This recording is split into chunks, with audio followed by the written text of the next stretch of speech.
Hello, in this video you can learn how you can create ExMixedFolders tasks for groups of employees when they are members of an Active Directory group. Let's take a look into the configurator. This task is already syncing a global address list to a subfolder in a user mailbox called Company Contacts. I would now like to achieve that every member of an Active Directory group receives the same job. Every time the task generator runs, a job is created for each member which was added to the group after the last run. As soon as there are members removed from the Active Directory group, the task is removed from ExMixedFolders as well. To create jobs automatically, we use a service connection which is configured to use Impersonation. Further, we need a job template to be used for each member of the Active Directory group. Let's use these job and save it as a template. In this case, we have to use the TTPL extension, which is used by the job generators. Let's put a name inside and save it to a directory, where we can find it later. It is the template which the task generator is using to create the job for each of the members. It takes the email address from the Active Directory user object and puts it into the corresponding field. To start from zero, let's delete the existing job and create the task builder, which you can find in the context menu, Advanced, and then choose Task Builder for Active Directory group members. By the way, there is also a job which can do the same with Exchange distribution groups, for example, if you do it for Microsoft 365. Okay, after we change the name of this task, we can enter the domain name and the Active Directory group. I am going to open the Active Directory User Manager and can create the group or choose an existing one. Okay, we have a group which we can enter into the corresponding field.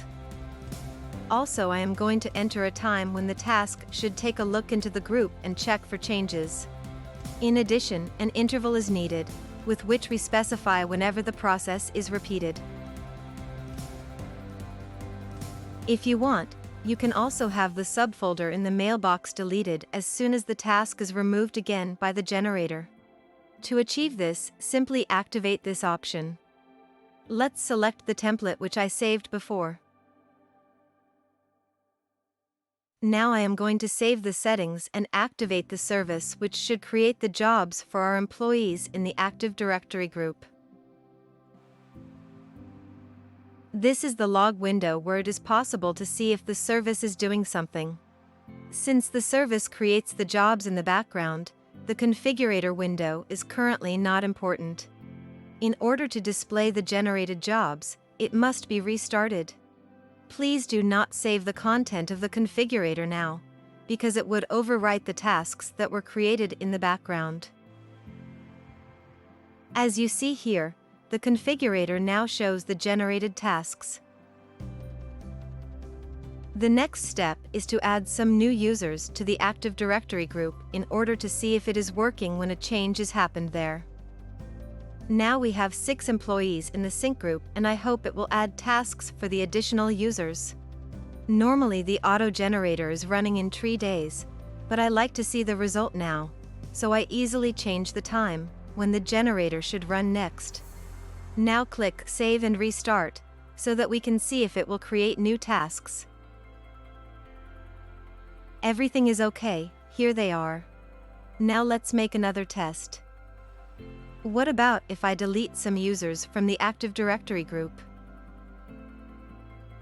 I remove these 2 users, and after the restart of the service there should be only 4 tasks left. Again, we have to change the time, so that the generator starts now and not in 3 days. Now restart the service, so that it knows the changed starting time. As you see in this log window, there were 2 jobs which have been deleted. If we start the configurator again, we can see that there are only 4 tasks, the same amount of users we have in the Active Directory group. Okay, that's all. If everything is working, you don't need the configurator in the future, because you can add and remove the users directly in the Active Directory group. I hope you found the video helpful and can use the information to automate your ExMixed folders. If you have further questions, feel free to write a mail to info@somebytes.net.